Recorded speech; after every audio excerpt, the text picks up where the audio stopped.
ప్రతి జనములోను, ప్రతి కులములోను, ప్రతి ప్రాంతములోను, ప్రతి దేశములోను దేవుని ఎదుట నీతిగా జీవించే వారిని దేవుడు ఏం చేస్తాడో తెలుసా? అంగీకరిస్తాడు.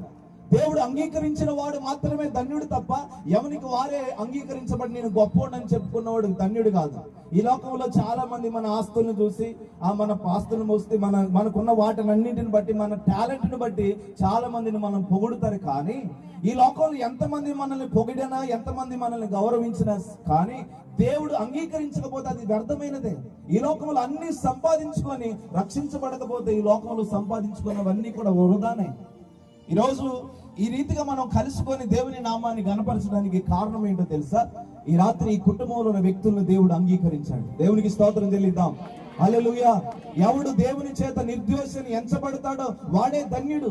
ఈ రాత్రి కాల సమయమందు మనందరం కలిసి ఈ కుటుంబంలో దేవుని గణపరచడానికి కారణం ఏంటంటే, దేవుడు ఈ కులంలో, ఈ గ్రామంలో, ఈ ప్రాంతంలో వీరిని అంగీకరించాడు. వెంకటేష్ గారిని, వారి ఆ కుటుంబాన్ని, ఆ